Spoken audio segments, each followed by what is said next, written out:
Vamos a ver la inicialización de un microprocesador desde el silicio hasta los bits de inicialización. En esta patente de 1946 fue la primera vez que estas personas trabajando con cristales de silicio identificaron que se creaban dos tipos de zonas, una zona N y una zona P. Le pusieron así simplemente porque la zona N estaba cargada negativamente, o sea, tenía muchos electrones, tenía exceso de electrones, y la zona P tenía falta de electrones, se cargó de una manera positivamente. A eso le llaman, en semiconductores se le llama huecos, o sea que faltaban electrones. Este cristal de silicio era un solo cristal y estas zonas se diferenciaron de manera prácticamente al azar. Se dejó crecer el cristal y se creó una zona N y una zona P, pero con el tiempo se dieron cuenta que esta unión, después conocida como unión NP,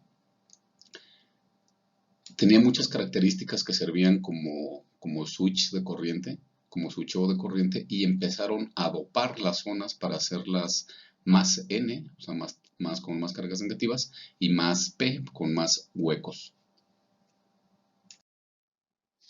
Una vez identificados los materiales, se empezó a trabajar con silicio, se dieron cuenta que si dopaba el silicio con germanio, con boro, podía lograr una zona N con más cargas negativas, con más electrones, y podía lograr una zona P con más huecos, ¿no? Con más huecos, con más falta de electrones, quiere decir que se cargaba de manera positiva. Entonces nació la ciencia que se conoce como semiconductores, electrónica de semiconductores, en especial esta unión NP es conocida como diodo. ¿Y cómo funciona? Su funcionamiento es muy simple. En realidad lo que sucede es que yo puedo polarizarlo. Si aquí pongo una carga, un voltaje negativo, y aquí pongo un voltaje positivo, lo que van a hacer los electrones adentro de este material semiconductor es seguir la ley de Gauss del electromagnetismo, o la primera ley de Maxwell, ¿no? Que dice que cargas iguales se atraen y cargas de signo diferente, de signo igual, perdón, se repelen. Entonces, si yo tengo acá cargas menos, estos electrones van a tratar de irse hacia aquí, ¿no? Se van a sentir atraídos por esta carga. Entonces se va a llenar de electrones de este lado. Y de este lado ocurre lo mismo, ¿no? Tenemos el signo menos, tenemos la carga negativa, el voltaje negativo, y los signos más, o sea, los huecos, se van a sentir atraídos hacia aquí. Lo que va a hacer que esto se comporte como un circuito abierto. ¿Por qué? Porque en esta zona, en la zona central, no va a haber ningún electrón que esté interactuando en la unión NP. Entonces eso se va a comportar como un circuito abierto. Lo contrario, si ahora lo polarizo al revés, de este lado, del lado izquierdo, pongo un voltaje positivo, de este negativo, se polarizó de esa manera, entonces los electrones o los huecos de este lado, como es más con más, se van a alejar, ¿no? Los va a repeler. Y de este lado menos, con estos menos, los va a repeler. Lo que va a hacer que en la unión NP se junten electrones con huecos. Cuando rompa cierto umbral, en general ese umbral son unos 0.7 volts para materiales de silicio. Cuando se rompa ese umbral, entonces estos electrones van a empezar a brincar hacia estos huecos. Si acá hay huecos, si acá hay electrones, entonces lo más natural es que brinquen estos electrones y desencadenen una reacción que vayan brincando, brincando, brincando, y eso haga que tenga yo una circulación de corriente en este sentido. Con lo que este circuito se va a comportar entonces como un cortocircuito. O en otras palabras, va a conducir. Y pues de esta manera tenemos el dispositivo semiconductor electrónico que se conoce como diodo. Tenemos una unión N, P, que está hecha de un material un poco negativo y un material un poco más positivo.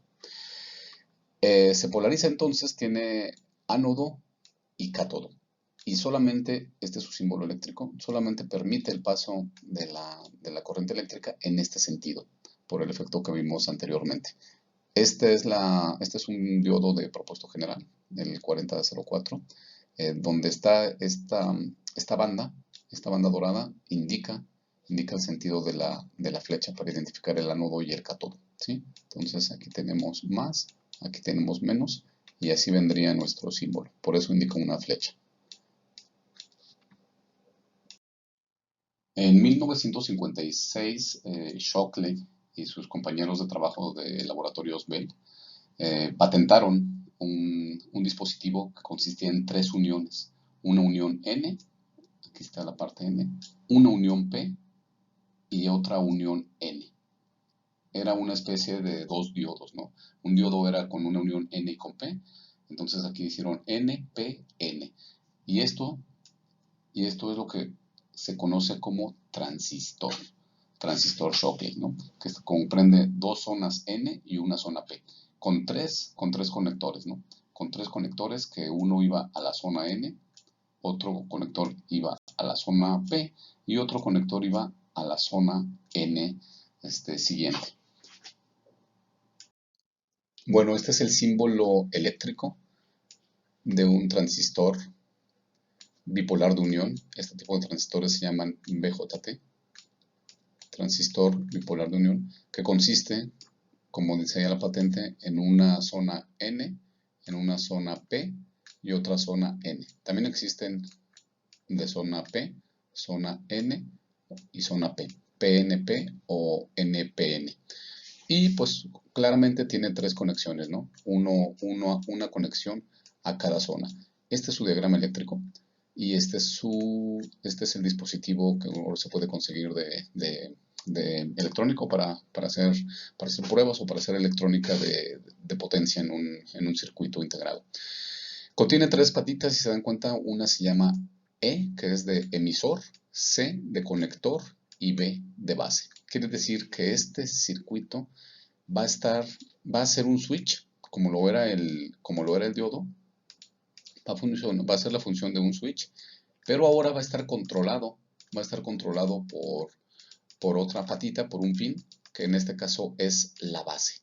Entonces, dependiendo del valor que tenga en la base, dependiendo del valor que exista en la base, la corriente C va a pasar hacia la terminal E. Entonces ya tengo un dispositivo que puede switchear, entonces que me puede dar dos estados, o sea, estado 1, estado 2 o abierto o cerrado, controlado por una base. A partir de uniones NP, NPN, es decir, a partir de transistores, yo puedo diseñar arreglos de transistores y hacer que estos se comporten como compuertas lógicas digitales, ¿no? Y con compuertas lógicas digitales yo puedo hacer diseño entonces de sumadores, de multiplicadores, de restadores, que manejen una lógica binaria, una lógica digital, en donde lo meto en un circuito integrado, ¿no? Estos son circuitos integrados para hacer prácticas de laboratorio de circuitos lógicos digitales hechos a base de transistores de unión NP en silicio.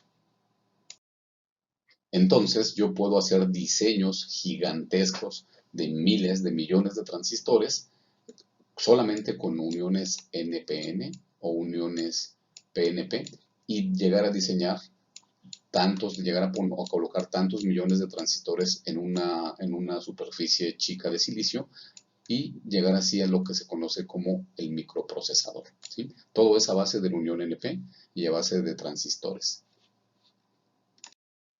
Ya tengo entonces la manera de realizar algo físico, un hardware en silicio que haga operaciones. Ahora necesito un código. ¿Qué es un código? Pues aquí tenemos la página 62 del Códice Borgia, donde simplemente hay símbolos, ¿no? Hay símbolos, cada símbolo significa algo.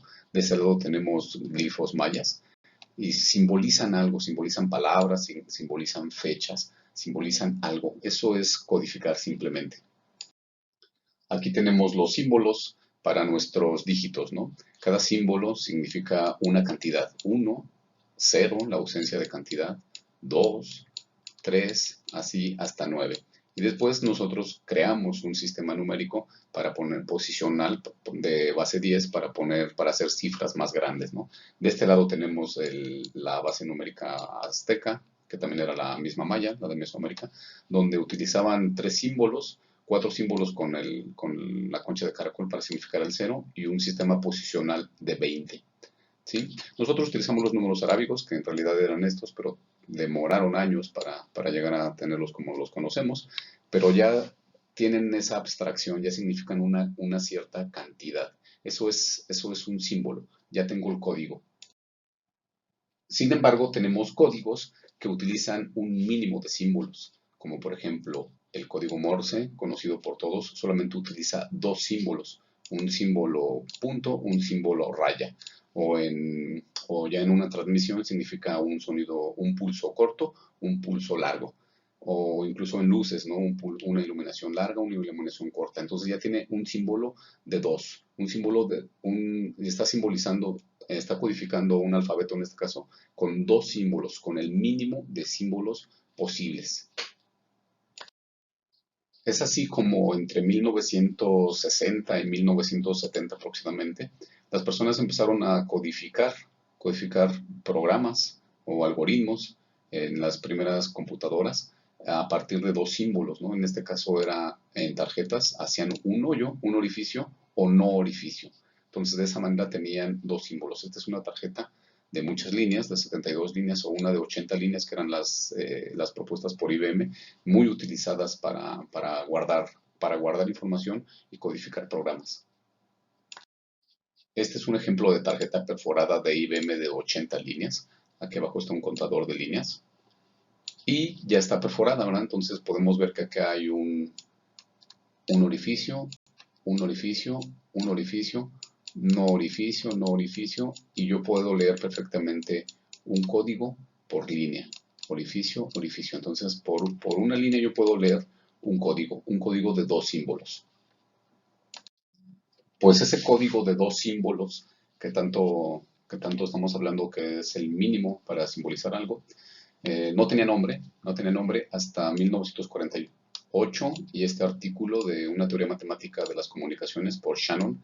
Este texto es un texto muy bueno, de hecho de los más importantes de la historia de la tecnología, donde Shannon está hablando de comunicaciones digitales, pero es el primer documento donde se habla de la palabra bit que ahora la tenemos en todos lados. Esta fue la primera vez que se habló de la palabra bit. En el segundo párrafo del artículo de este documento se puede leer esto, dice, él está hablando en general de unidades de medida de información, pero dice, en el caso específico que sea base 2, dice, si es base 2, las unidades, dice, entonces podemos llamarle binary digits, o dígitos binarios, dice, o más cortamente, o abreviando, bits. Este fue el nacimiento de la palabra bits. Dice una palabra sugerida por Tukey. Tukey, un matemático importante por hacer la transformada rápida de Fourier, el algoritmo de la FFT. Él le sugirió la palabra bits. Shannon la utilizó en este documento y a partir de ahí, bit es una palabra tan común para referirnos a una codificación de 2 estados. En el caso de Shannon y en el caso de la computación, los conocemos como estado 1 o estado 0. ¿Qué es un bit entonces en nuestros microprocesadores o en nuestros aparatos electrónicos? Pues un bit es un voltaje, es una unidad que yo puedo medir. Si yo le pongo aquí un aparato de medida, en este caso un voltímetro, yo voy a medir claramente en qué estado está. Si está en 5 volts, puede estar en menos 5 volts, puede estar en 0 volts. Sin embargo, yo voy a definir cuál de esos estados, cuál de estos voltajes le voy a asignar que sea un 1 y cuál voltaje le voy a asignar que sea un 0. Eso es un bit entonces. Un bit es un voltaje de algún valor que yo defino cuál va a ser 1 y cuál va a ser 0. Yo lo puedo medir. Puedo medir entonces los bits, qué valor tienen, si tienen valores unos o ceros en cada pin, en cada patita. ¿Y qué significa eso? Que estoy midiendo los voltajes, pues estoy precisamente eso, estoy midiendo los voltajes de cada patita. Y bien, sabiendo que los bits en realidad a nivel físico son voltajes, son 5 volts, menos 5 volts, 0 volts, entonces ahora ya los puedo representar a un nivel más alto, como ceros y unos, dependiendo de qué representación le di. Por ejemplo, si yo dije que 0 volts iba a ser un 0 y 5 volts iba a ser un 1, entonces en realidad aquí tendría 0, 5, 5 volts, 0 volts, 0 volts, 0 volts, 5 volts y 0 volts. Eso es en realidad lo que significaría esta cadena de bits 0, 1, 1, 0, 0, 0, 1, 0. Y a una cadena de 8 bits, como en este caso, es a lo que llamamos byte. Entonces, un byte está compuesto por 8 bits. Y esos bits no son otra cosa más que un voltaje que existe en el silicio, en la tarjeta o en las terminales de algún componente de algún circuito integrado. Para yo escribirlo de manera más fácil y poderlo visualizar, lo que hacemos para no ver cadenas enormes de ceros y unos, agarramos y dividimos el byte en niveles, que esto es la mitad, o sea, 4 bits. Y esos 4 bits coinciden perfectamente, cada 4 bits coinciden perfectamente porque son un múltiplo del código hexadecimal. Entonces esto yo los puedo escribir en código hexadecimal, veo es 6, 6 y de este lado tenemos un 2.